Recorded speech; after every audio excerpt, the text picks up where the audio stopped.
Asdiqa, salam alaikum, bonjour ou bonsoir les amis, j'espère que vous allez bien partout où vous vous trouvez, en tout cas c'est ce que je vous souhaite et pour le meilleur de toutes les situations, particulièrement en ces jours bénis du mois sacré de Ramadan.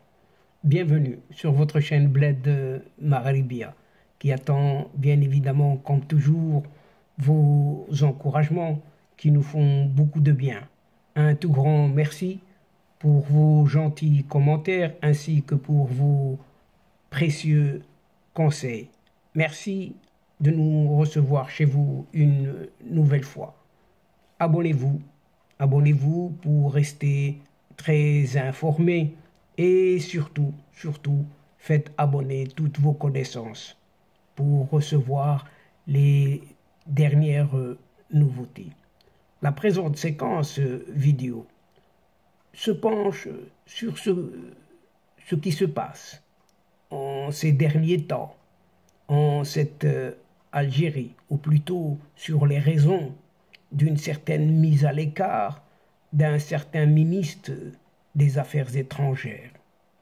En effet, 3 ans après sa désignation comme ministre des Affaires étrangères, ce chevronné pourtant des coulisses a quitté, ou plutôt forcé de quitter, le gouvernement algérien, sachant que cet ex-chef de la diplomatie a remis sa démission à 3 reprises au cours de l'année dernière. Et à travers la présente séquence, donc, chers amis, nous effectuons ensemble un petit retour en arrière sur ce changement qui est loin d'être anodin, car cette pseudo-présidence algérienne complètement effacée craint un certain soutien français au profit de ce désormais ex-vieux ministre des Affaires étrangères.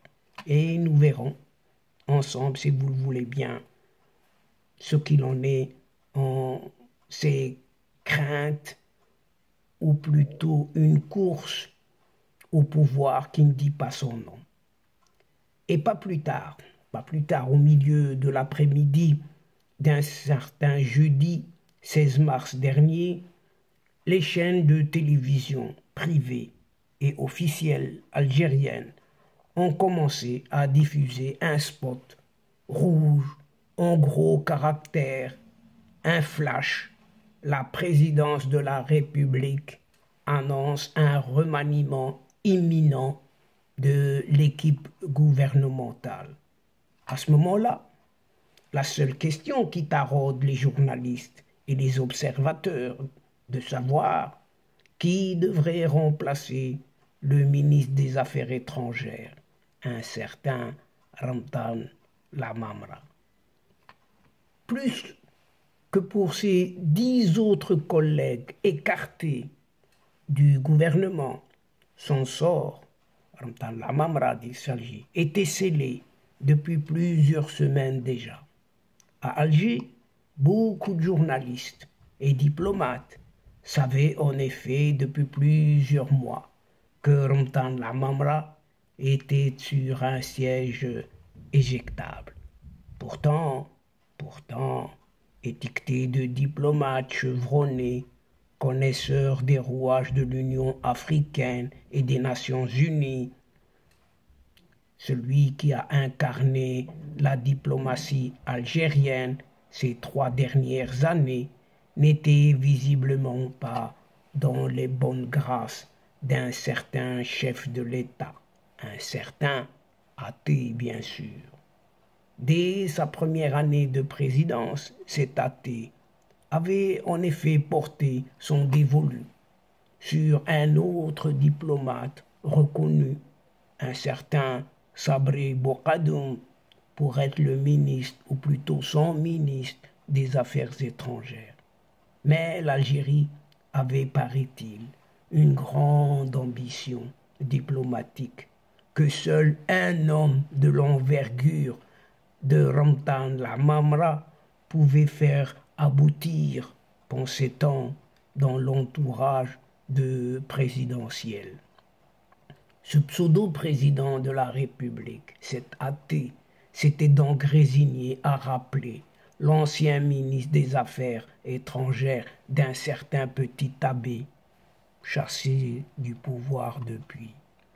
Charismatique, homme de réseau et polyglotte, Ramtan Lamamra, 70 ans, a surtout ses entrées en Afrique, continent que cet athée ambitionnait de reconquérir.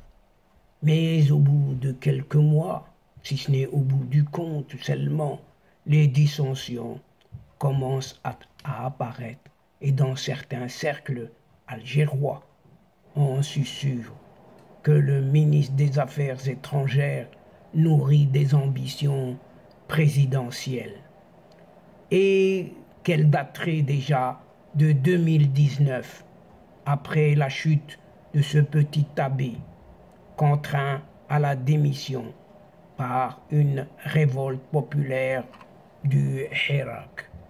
Alors, à défaut de le limoger, on lui met des bâtons dans les roues et même certaines décisions sont prises à son insu, à l'insu de ce Ramtan Lamamra bien sûr.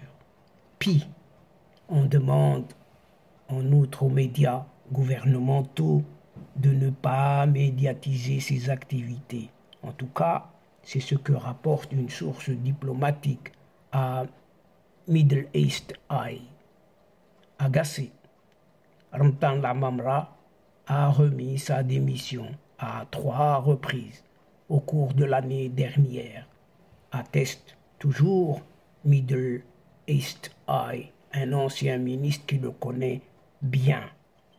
D'après cet ancien ministre, qui le connaît bien par ailleurs, cependant, l'homme, Ramtan Lamamra, n'oserait jamais se porter candidat à la présidentielle si son athée se présentait ou se représentait.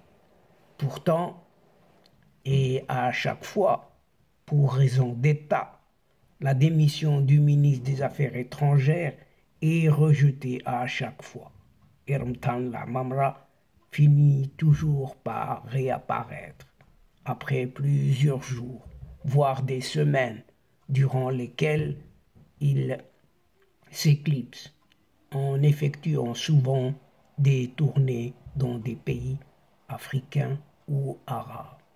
Et ce jeu du chat et de la souris entre l'ancien commissaire à la paix et à la sécurité de l'Union africaine et l'entourage présidentiel algérien dure depuis plusieurs mois.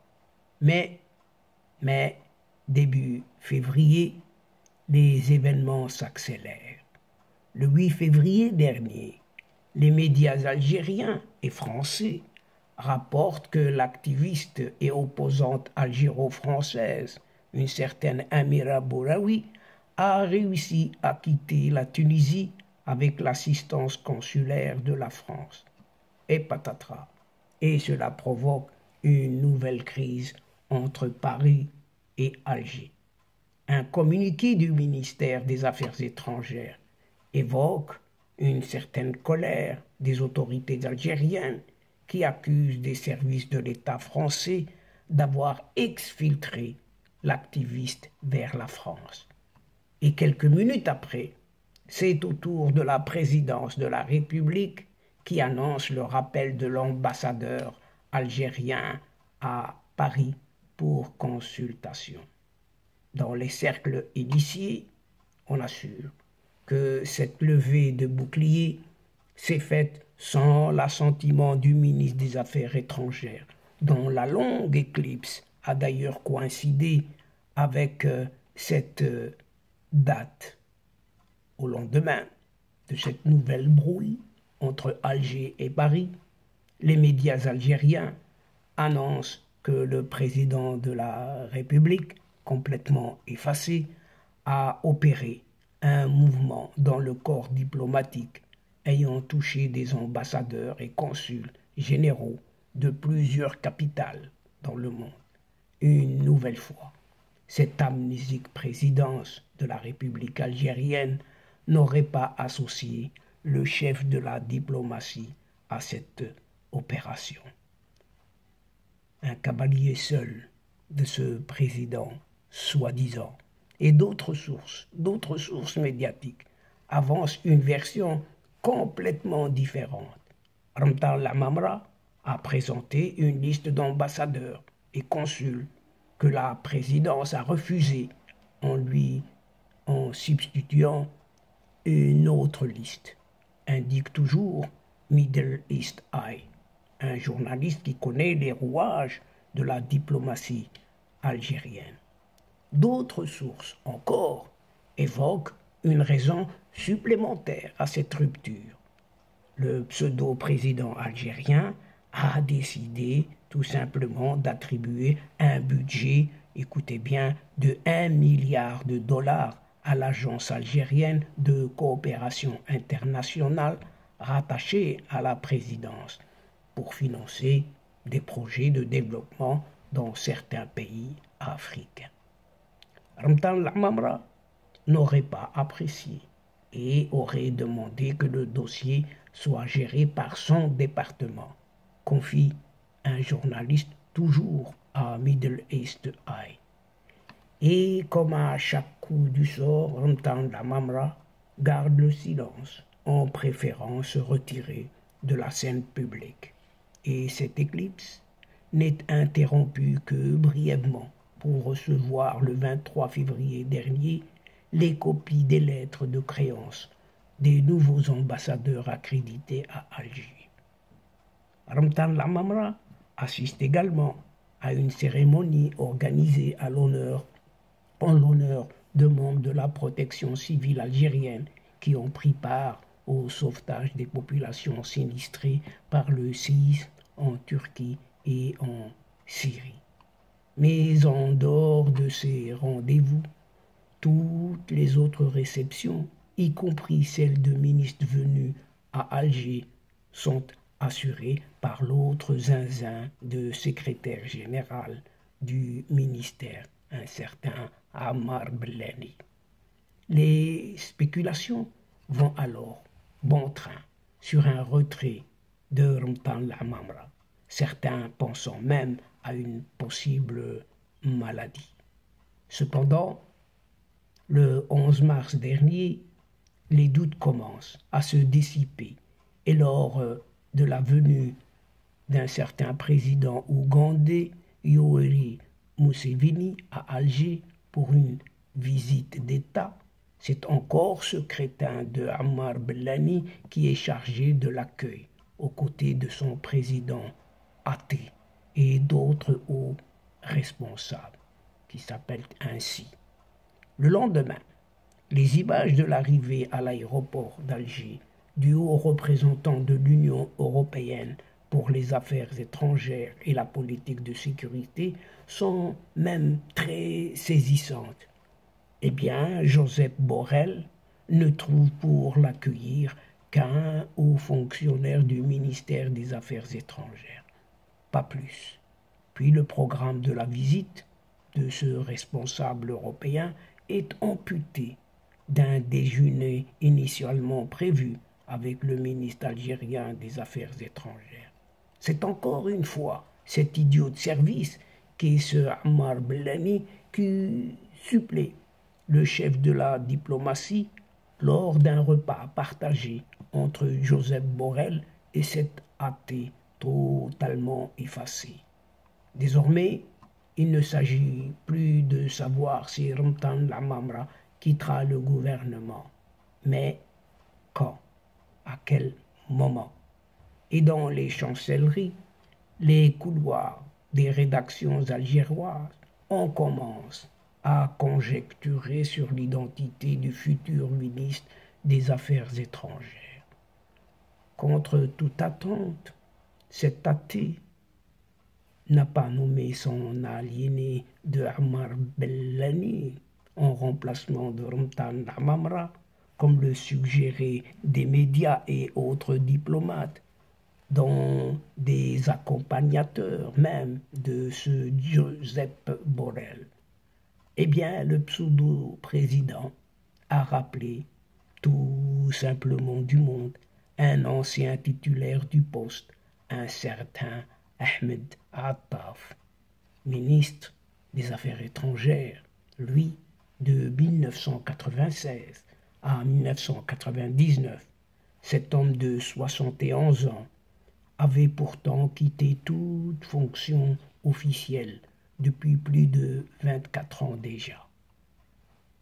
Réputé être un homme de compromis, il est aussi connu pour être un diplomate à l'ancienne qui n'est pas clivant, des qualités qu'il n'a pas encore démontrées puisque depuis sa prise de fonction, il n'a pas encore fait connaître ses actions. Quant à Ramtan Lamamra, certains lui prédisent déjà un futur prometteur, tandis que d'autres estiment que sa carrière est terminée, finie, même si l'avenir peut réserver des surprises.